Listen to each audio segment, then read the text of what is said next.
Are we live? We are live. Let me just do this one little thing here. This might scare you. There we go. That's much better.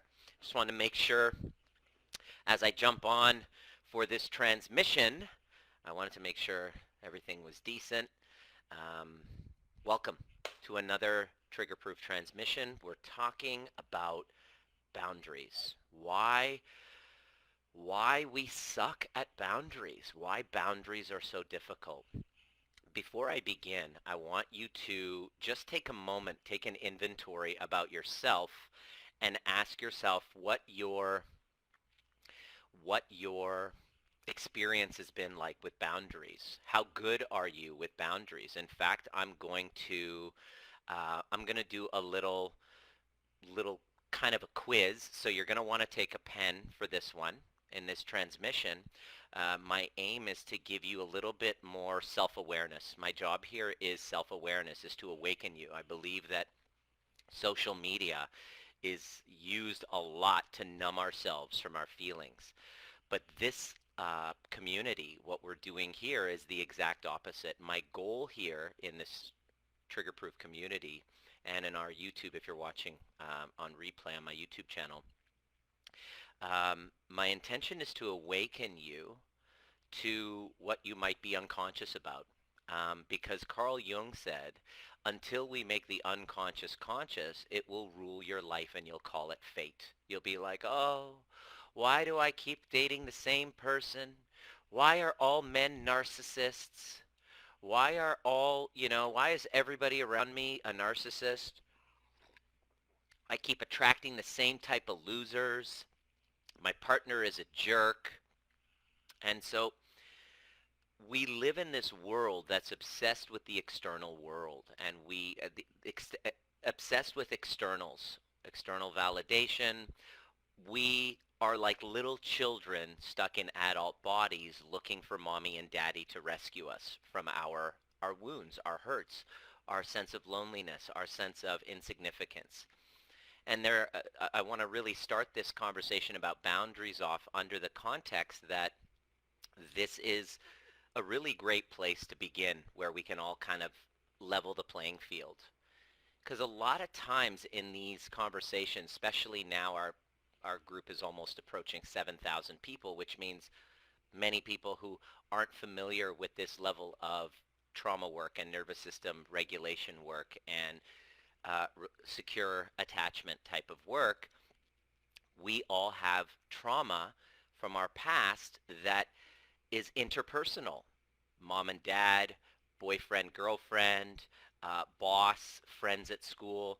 Throughout our lives, we've had attachment and loss, attachment and loss.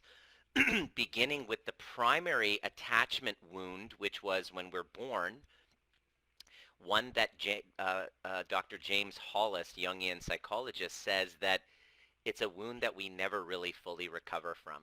So he says life is a series of attachment and losses, beginning with the primary wound when you're born, and you're in this comfortable little area in your in your mother's uterus, in the placenta. Boom, that's our first trauma, is being detached from that kind of safe little world. Hopefully safe, not for everybody. So this conversation, this community, if you're brand new, I want to welcome you. We only are concerned about one thing, about healing. Because there are many groups out there, support groups and everything, talking about anxiety, narc abuse, da da da da da, and they're all just talking about the illness. There's, whether support groups, all we're talking about is addiction, problem, illness, diagnosis. And as a chiropractor for the last 20 years, I started noticing that the way to healing, the path to healing, is to begin a whole new conversation, not about the disease and the disorder and the labeling and the diagnosing and the testing, and just with the lens of just the illness or the person out there. That doesn't result in healing. And so about 6, 7 years, 10 years ago, 11 years ago, I started doing these workshops in my office because I noticed that patients were not getting better. Some were, but others, there was a type of person who wasn't getting better. And I started noticing these patterns. So I realized it was people who didn't know what to do about the stress hormones in their body. They didn't know how to respond to the stress chemicals. And so I created a workshop called Life Skills for a Stressful World. And if I can fast forward 10 years, lots of stuff happened in the middle. A divorce in my life, several failed relationships, uh, the realization that I didn't really want to be talking to people at the level of their illness anymore and their problem and their victimhood. I just didn't really want to talk in that level and talk about how miserable their lives are and poor me and poor me and poor me and focus on the pain and the symptom and da da da da da da da. And I wanted to go upstream to the root cause. And I discovered a huge discovery that had me go, well, first I had to get my own act together. I had to realize, well, as I'm learning about healing, because I wanted to be effective in healing, I myself was having relationships that just weren't working. I started to look around and I realized the only people that wanted to be by my side around me were people that I was paying. And all of my relationships were transactional. And I was falling into the same category, the narcissist codependent cycle, I being the narcissist in those situations. Very humbling realization when I saw that. It was like, ooh, ew, that was the first thing. Oh my gosh, what the hell? Like, how did I get here? I got to get my act together. And so when people reach out to me realizing that they've hit a place in their lives, in their relationships, and it sucks, most people, I'd say 90%, just want to complain about their partners and why don't they see, why don't they know that they're hurting me? And I'm not minimizing that. The people who I know are actually ready are the ones that are like, I want to get my act together. I realize shitty things have happened. It's on me. I'm done playing the victim. I'm like, okay, good. Those are the people. And I can appreciate if that might not be you. You're in good company. Most people say they want change, but very few are willing to do what it takes. So the people in our community that I now have left chiropractic and I now lead a global community of cycle breakers, people who are done playing the victim, people who want to take responsibility, people who are now looking at the world through a lens of the nervous system. Because when you look at the lens of the nervous system, which I'm about to show you when it pertaining to boundaries so that you can really see how important this is and how it fits into your life. When you take on the lens of the nervous system, you realize that it's not your fault. Nobody's blaming you. It's not anybody's fault. We are all at the same effects of intergenerational trauma. In fact, once you realize this stuff, you see how we're all the same. Whatever your race, whatever your gender that you identify with, whatever, wherever you are, our experiences are different. But I'm going to talk to you about boundaries. And you start to realize, oh my gosh, 100% of people who are coming in to see me, whether it's a digestive issue, chronic pain, relationships that not working, feeling stuck in their lives, feeling like lost souls dissociated from the body. Who am I? I don't know who I am. Chronic pleasing. I just don't have any boundaries. I don't know how to say no. I'm paralyzed about what other people think of me. I constantly want a relationship, like anxious attached, constantly wondering, are they going to leave me? Are they about to leave me? They're going to find somebody else. I'm just anxious when I'm in this relationship. Or you're like, I want to be in this relationship, but it just gets a little much and I just want to get the fuck away. It's like, then you're kind of like the avoidant. That was me. And so I had to realize I had to get my act together. And when I got my act together, turned off all the external distractions and excuses. Please write that down. Your biggest obstacle to healing is going to be all of your old stories and distractions of the external world. Can't do it, don't have the time, I'm really busy, I'm a single mom, I have a busy schedule, it's all about the kids. Yes, yes, yes. The very reason what's stopping us from healing our inner world is the very, let me say that again, the very thing that is stopping you from healing is the very reason why you must do the work.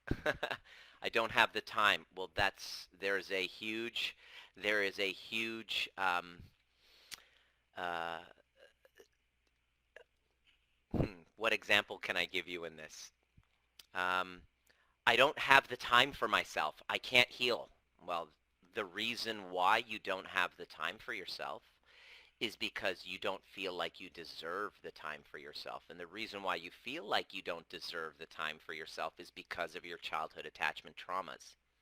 So your childhood attachment traumas that have caused you feel undeserving and putting you into the role of the rescuer and putting everybody else time investment on others and not yourself is the very reason why you need to actually create the time. So be prepared to understand that the very obstacle that you have in this whole dynamic is the exact reason why you must.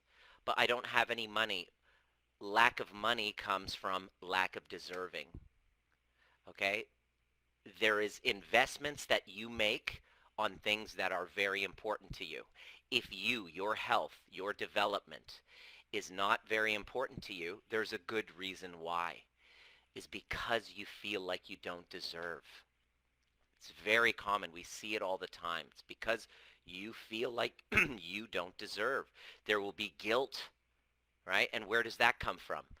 The attachment trauma, which begs the question. This is exactly, it's begging the question. It's, it's the exact reason why you don't deserve. So here's an attachment trauma, causes you to feel like you don't deserve, which then gives you all of these excuses, and you put everything else above you, then becomes the reason why you don't deserve and you can't do it, right? So this has everything to do with boundaries as well. So is this making sense? Is this making sense to you? Let me know where if something resonates with you. I appreciate that. Hey, Deb, good morning. Sarah, it's true. Yes.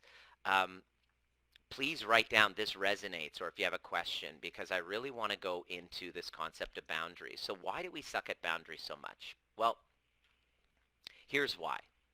Essentially, when we're born, we are extremely dependent on our caregivers.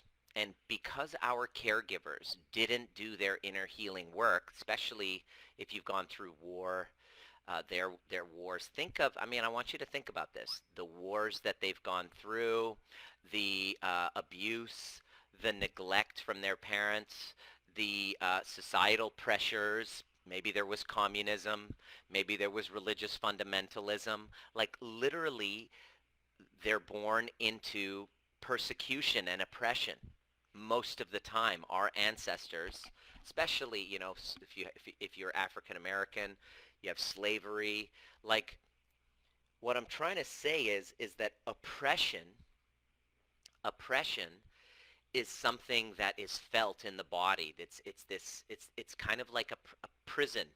If you've ever felt oppression in your life, or our ancestors, or my family, we left Iran because of religious persecution, right? We left Iran because of religious persecution. So what was that? Is because of oppression. So in other words, the reason why I'm telling you this is that oppression is deep within our body. It's not something it's not something that you think about once in a while. It's in your body, and your behavior it runs according to that. And let me give you an example of a boundary. For example, if you were born in communism, which had specific rules in Stalin's time, okay? If you had any interests or ideas that were outside of the rules of the dictatorship, then you were punished. There was a consequence. So boundaries are something that are developed as a child. As a child, even with our parents, our caregivers, our relationship and our attachments in childhood, um, it re- in childhood, our attachments within childhood are all where our boundaries come from, and here's why we suck at them. So let me give you an example. A child um, experiences their boundaries with mom, for example, couple weeks ago. Um, Dominic bit Diane. He's got a couple of little teeth.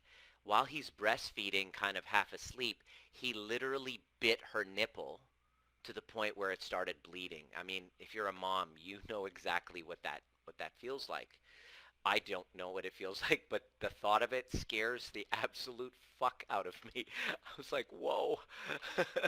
And so all of a sudden, her reaction and what mom says at that moment is mom giving boundaries. So, when Dominic is exercising his healthy aggression, he'll grab my chest hair and he'll pull. And my reaction to his behavior and me setting his boundaries, his nervous system gets information from that. If I all of a sudden turn and hit him, he then realizes, oh, about violating this boundary has a painful consequence and shameful consequence. So oftentimes what happens is shame, uh, we experience shame. Let me just, shame is what creates a lack of boundaries. I had some notes here I wanted to look at. So what ends up happening is Dominic is setting boundaries a lot. If I oftentimes I grab him and I start, you've seen my videos, I'll grab him and I'll start to, I'll bite him, I'll kiss him, like I'm really affectionate with him. I'm an animal. I grab him and I'm like, I can't, you've experienced that with a kid. I grab him and I'm like, and so I see him liking it, but then I see him going like this and he's pushing me away. What he's doing is he's saying, fuck you, Dad. This is my boundary. This is a space and, physical boundary of mine, right? Now, my response to him will very much be registered in his nervous system. And if I shame him for it, I blame him for it, and I make him wrong for doing that, what happens? Shame becomes internalized, right? And all of a sudden, if I shame him when you were a child and you set a boundary and you said no, or you wanted space and you wanted time, what was the experience that you received from mom and dad? Take a moment and just write it in the comment section. I'd love to see it. I'm following along with you. Take a moment and really ask yourself that question. When you set a boundary, when you said no, when you shared what your preferences are, what your values are, what your ideas are, what your principles are, what your likes, your dislikes, your preferences, you're expressing your truth. In those moments, your parents and based on their connection to their truth, their fears, their anxieties, their ability to emotionally attune to themselves, will then react harshly or um, in a validating way, right? And so if you didn't have the experience where your boundaries were validated, boundaries of touch, it's kind of like when you go and hug a child. When you go hug a child, you say, "Hey, go give Uncle so-and-so a hug," right? And the kid's like, "No." You go give Uncle so-and-so a fucking hug. Do it now. Go hug. And then you're like, okay. And so you're this little 5-year-old and then you go hug the uncle when you were forced and shamed to doing it. What message does that give your nervous system?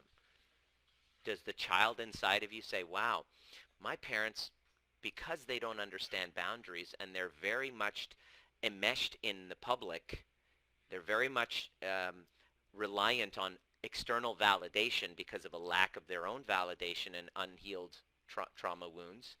They're now downloading it onto me. It's not about me. I totally can empathize with them. No, that's not what your little younger self says. You then internalize the shame and you say, well, there must be something wrong with me. And you then learn and condition yourself to betray yourself in order to feel love, in order to feel like you belong. And thereby, your boundaries or definitions of who you are start to become blurred. And you learn how to, and it is cultural, absolutely. Um, in my culture, in our culture, Sarah, in Persian culture, we have conditioned, programmed intergenerational trauma in the form of this thing called tarof, right? Tarof is, there's no better way to explain it. There's no, you can even look it up, Tarof, if you can try to spell it. There's not a really great way to um, explain it. It's a cultural norm that Persians have where it's like, no, it's to promote kindness because kindness and martyrdom is really praised in our culture.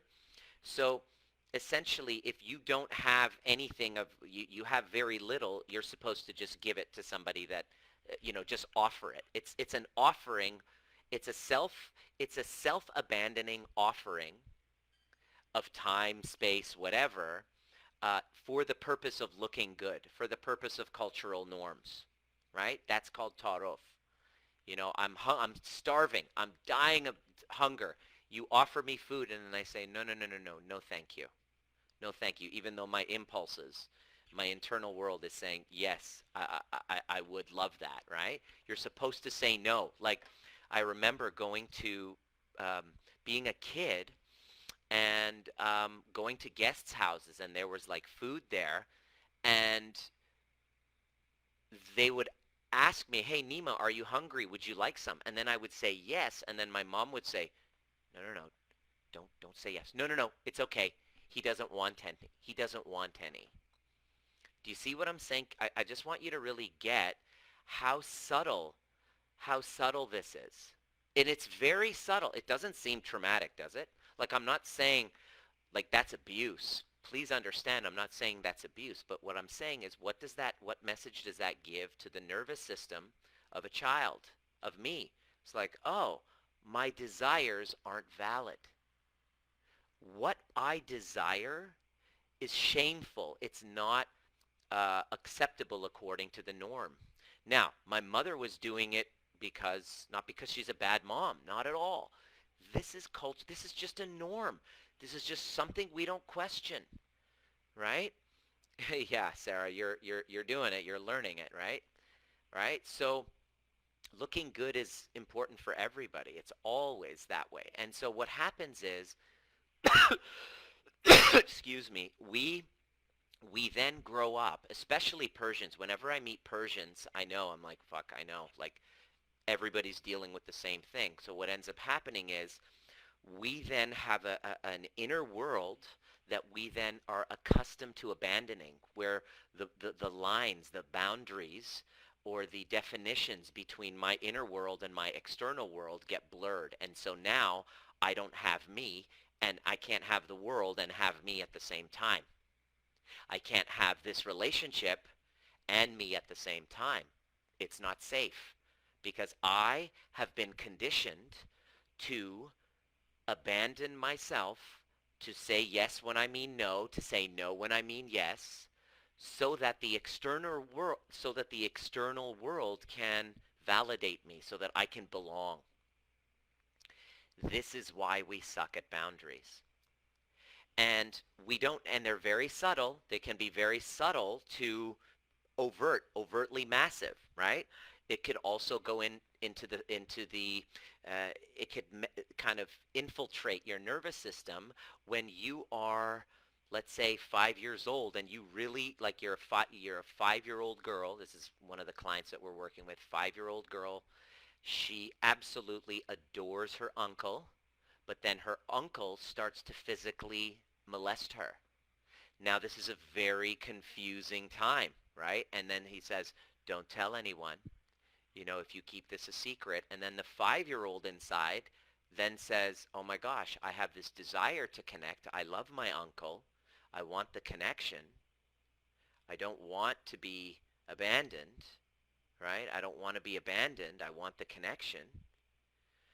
But then in order to have that connection, I must keep my mouth shut and just not assess any boundaries. Because if I were to say no, then what's going to happen? Then I'm not going to be loved. I'm going to get in trouble. There will be a consequence.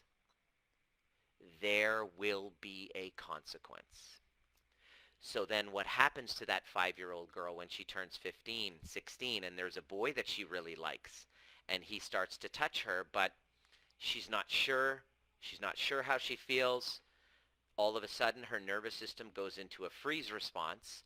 She doesn't know how to communicate because her body, she's now checked out, just like she did when she was 5, and now gets into these relationships where, you know, doesn't know who she is going along with it, and repeatedly boundaries are violated, and we don't know how to say no. And so what happens is we keep going through pain after pain after pain after pain, and finally we get to a place where the pain of not choosing ourselves becomes too much to bear. The pain of the pain of betraying myself is now is now way beyond the pleasure of belonging. Let me say that again. The pain, eventually, this happens to all of us, so this isn't unique to you. This is not what's personal to you is universal to all of us. Where the pain of not saying no, the pain of not assessing a boundary becomes too much to bear, then the side benefits, kind of the payoffs that we're getting, which is connection. At one point, and so what are the usual kind of signs and symptoms that show up? Okay, I'm gonna share with you some signs and symptoms where the constant the pain of self-abandonment, constant self-abandonment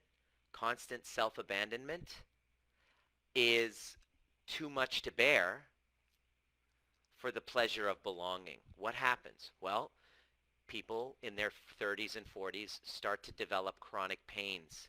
Thyroid issue. Look at that. Not speaking up. This is a child. This goes back, and then when we're working with our clients, people with thyroid issues, dates back to a younger self that didn't feel safe to speak up.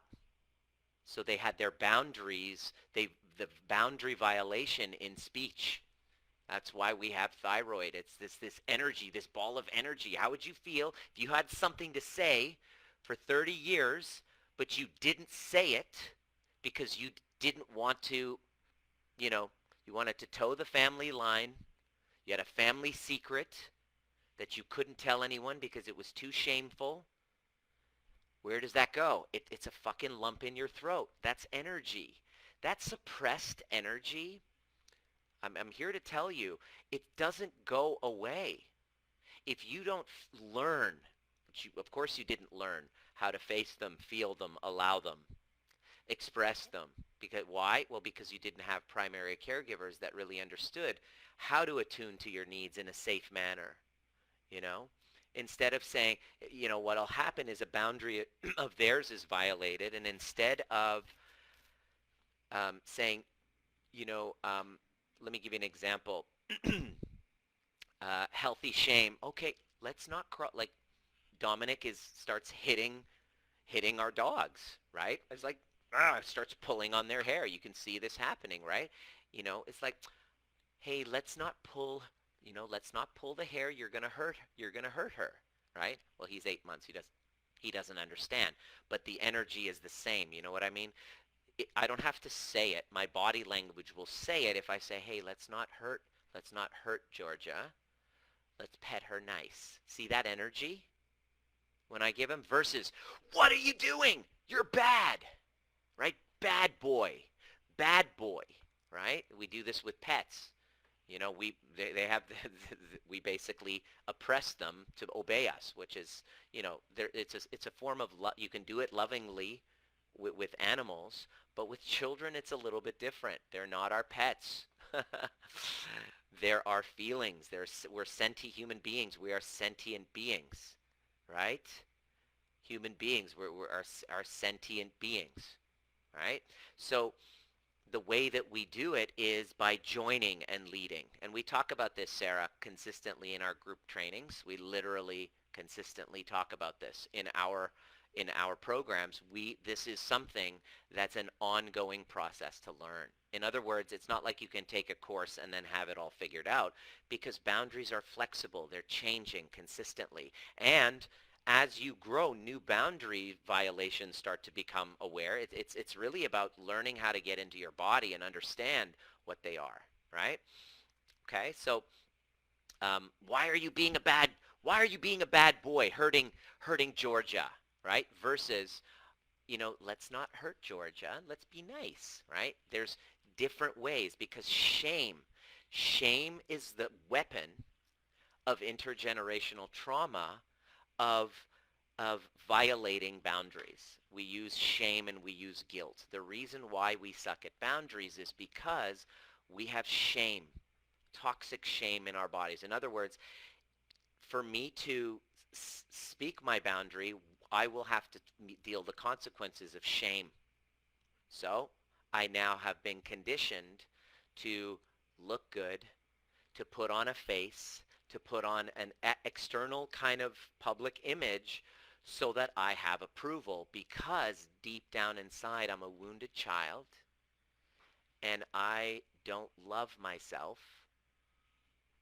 and I'm looking for mommy and daddy who weren't able to give me that attunement, who weren't able to validate me, who were parenting me from their own egos.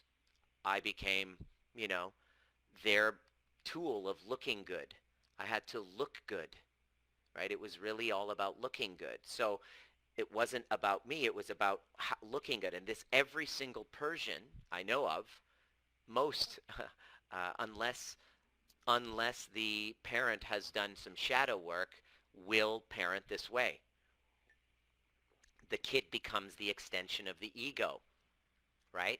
The kid becomes the extension of the ego, and um, it's kind of like you become this defective doll that, you know, either you make your parents proud and fulfill your purpose in life, which is to validate their ego, or you go your own way, set your own boundaries. You go your own way, set your own boundaries, and all of a sudden, you don't know who you are. Sorry, because you get excluded. All of a sudden, you set your own boundaries, and then you get excluded. Sorry, I just got a little distracted there with that. So why you suck at boundaries? What you really need to know is that the reason why we suck at boundaries is because this thing called enmeshment trauma, is that we are born completely dependent on our caregivers, who most of the time are at the effect of their intergenerational trauma, doing the very best they can to try to have us fit into their box of this idealism.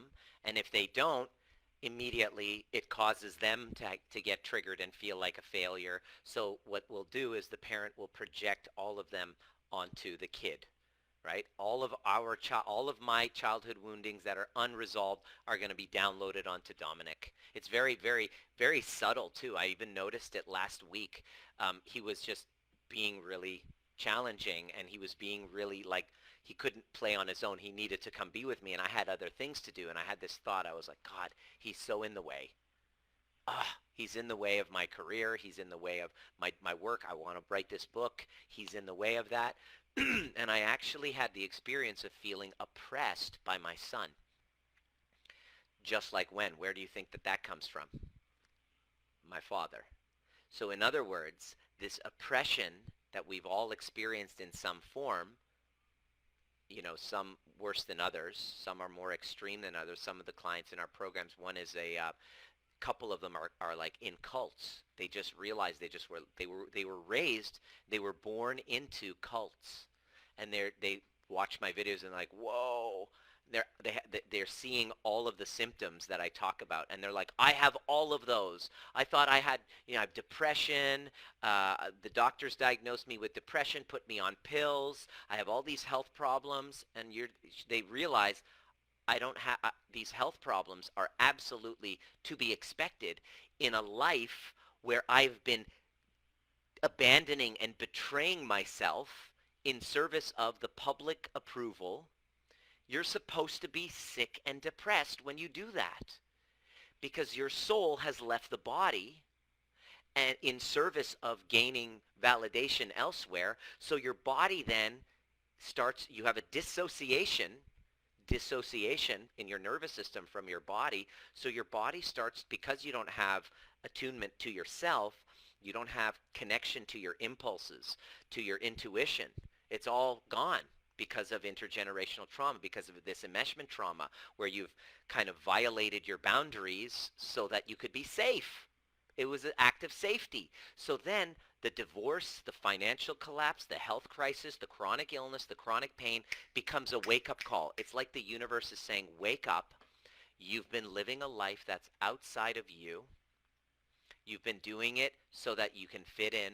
You've been doing it so that you can avoid rejection. You end up rejecting yourself. You end up attacking yourself. You end up getting autoimmune issues. You end up getting fatigued.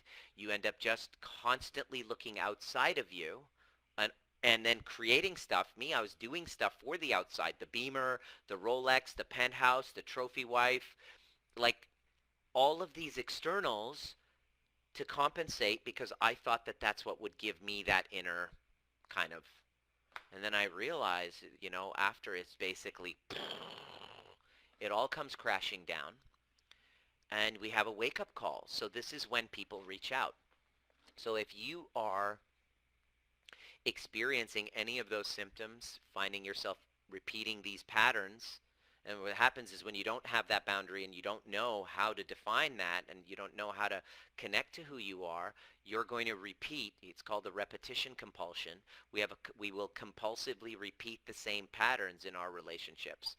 You are constantly having your reality invalidated by your mother or father. Well, guess what you're gonna notice, and you're gonna be pulled to, and you're gonna be drawn to, you're gonna be attracted to somebody that feels familiar. Familiar means like family. So essentially, without putting on these goggles of the nervous system and really looking, we end up we end up not having relationships. We have patterns. I realized that I never really knew what love was because I was seeking it outside in all the wrong places, and I didn't have it for me. And so then what'll happen is we start talking about this, and you have all these memes and so people putting up boundaries. Here's how to say your boundary. Here's how to say it. And that's all fine and good. This isn't a training on what to say. This is a concept that I want you to really get into your body, that this is a developmental trauma. This is why our boundaries are so horrible, is the developmental trauma. And to heal developmental trauma is going to it's like you've had an emotional injury. It's an injury. It's a developmental injury that we have that requires us to learn how to heal it ourselves. Now, it doesn't mean we can't get guides. In fact, you're not supposed to do it by yourself, but it is self-healer. In other words, we're looking for doctors and people outside of us to do it. What I really am trying to stress in this group is that it's about us giving it to ourselves, or better yet, learning how. Because if you don't know how, well, I want you to look at it as a skill you can learn. And our programs are all designed to heal the root cause of why we don't have boundaries. So instead of me saying, this is what you say to somebody who, wants more of your time, tell them this, that's not getting to the root cause. The root cause that I'm interested in solving is going into the younger self, the part of you that doesn't feel like it's safe to say, no, I'm not going to help you move this weekend. And you say, sure, I have three bulge discs, but yes, I definitely, I want to be there to help you move because your approval of me is more important to me than my own health and well-being, right? And so it becomes a very difficult conversation because people want a quick fix. Tell me what to say, and why don't they assess my boundaries? Well, what I'm going to invite you to do then is to look in and see where things went wrong. So I have this little quiz so that you can see where you are. So I want you to write this down. You got a pen? Okay. All right. Here we go.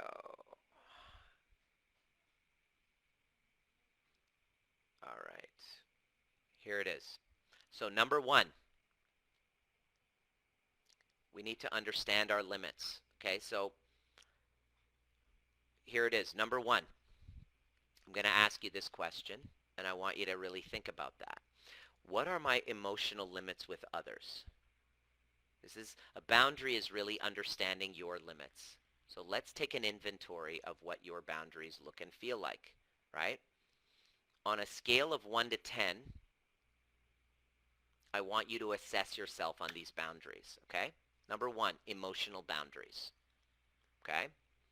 On a scale of 1 to 10, I want you to tell me how true this is for you, and then write it in the comment section, okay? So you got this pen, and write that in, okay? So emotional boundaries. I'm going to say a statement, and I want you to tune into your body and tell me what your body says, okay? Number one, I am not responsible for how they feel, if they're triggered or getting them regulated. I can tolerate others' experiences, and I see that I'm separate from them. Scale of 1 to 10, how true is that for you? 10 is totally, that's how I am. I would give myself about an 8 or a 9 now. 3 years ago, I was probably a 4. I'm about an 8 or a 9, and the reason why I say that is because I'm a work in progress, okay? And that's for emotional boundaries. Sexual boundaries, here it is. This is sexual boundaries. This is pleasurable, this is not, and I'm safe to express that. There are no have-tos. This is pleasurable, this is not, and I'm safe to express that. I don't feel like I have to do stuff, right? 10 is true, 1 is like 0. Go ahead and write that in, and our experience with that is very based on your childhood. This is all, and I want, as you're looking at these, you're listening to all of the kind of background that I gave you. I want you to really kind of give yourself an inventory under the context of this developmental trauma that you went through. Culturally, what did it cost you? You know, as a teenager, you really wanted that person to like you. If you said no, they were like, piss off, I'm out of here. And you're like, okay, well, I really want them to like me, so I have to do this, right? So then you'd be a 1. You know, as a teen, we don't learn these, right? Number 3, verbal boundaries. Verbal boundaries.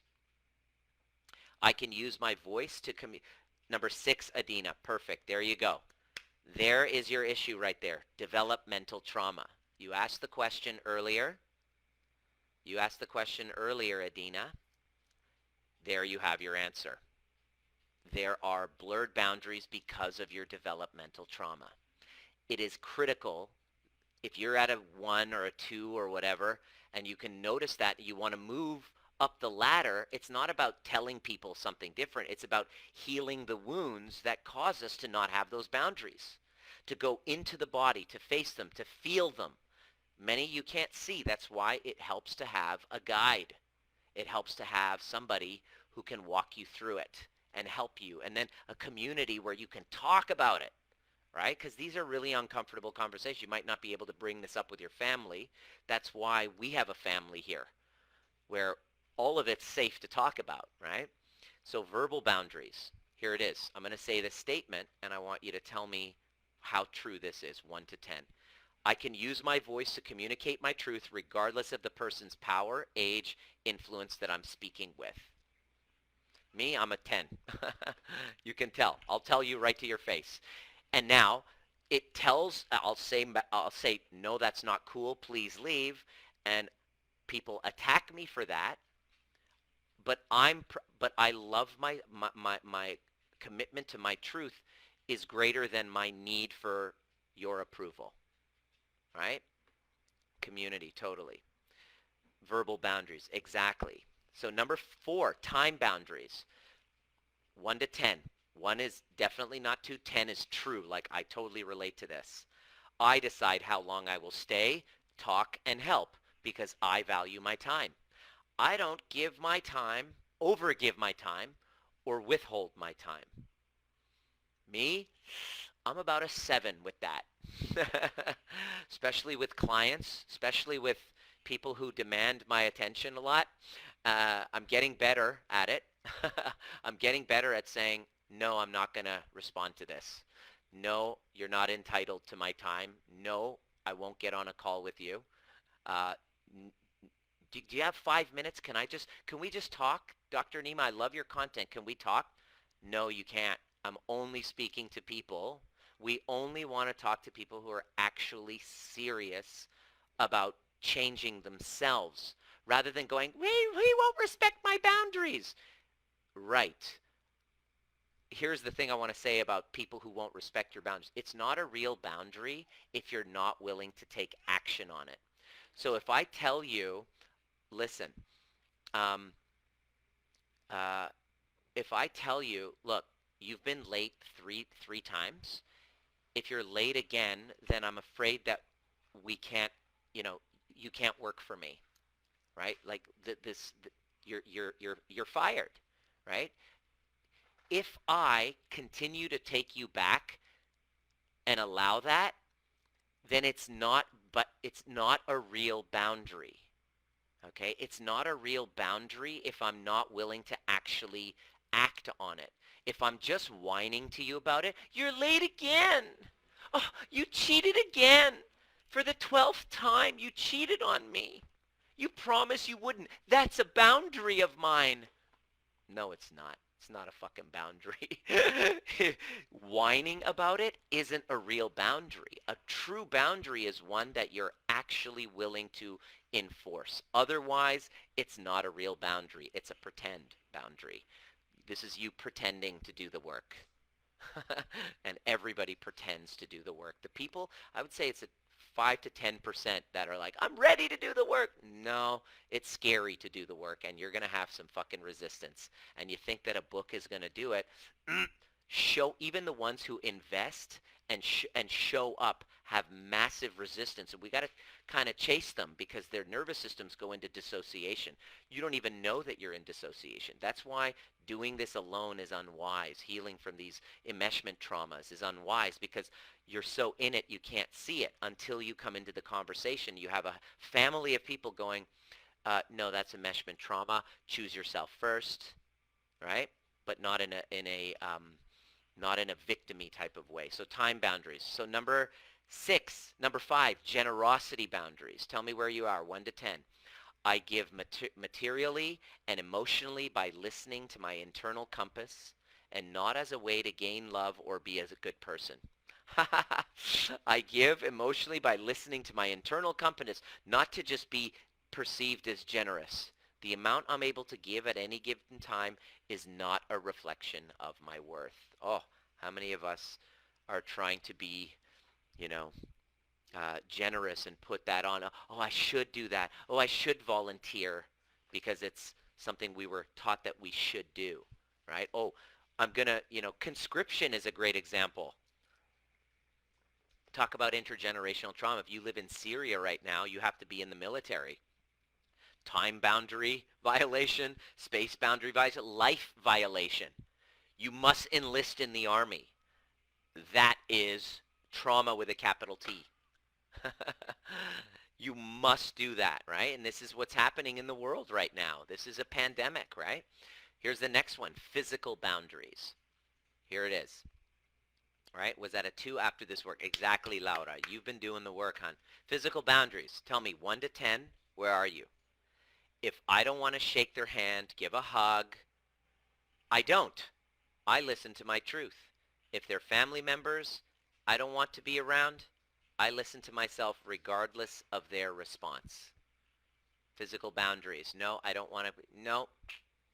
Me, I'm pretty much a 10 with that now. I am like a firm 10. And I'm really, and here's the problem. Many people don't want to set boundaries because what are you going to think about me? You're going to reject me. Well, you know what? People call me, like, look at this group. I just got Yolanda, the other, just messaged and just said, you're a narcissist. I get attacked all the time, right? But because of the inner work that I do, I'm called on to choose myself and my truth over these external attacks from people who feel violated, who think it's personal, who think that I'm only talking about them. Of course, everybody's at the effect of their traumas, and then I trigger. That's what we do here. This conversation I'm willing to have, I'm willing to trigger you, even though it might not be comfortable for me to have everybody hate me at the same time. But I'm dedicated to breaking cycles, right? 1, exactly, physical boundaries 1. Adina, now you have it, developmental trauma. And until you address that, you're going to be blaming men. Oh, COVID, men.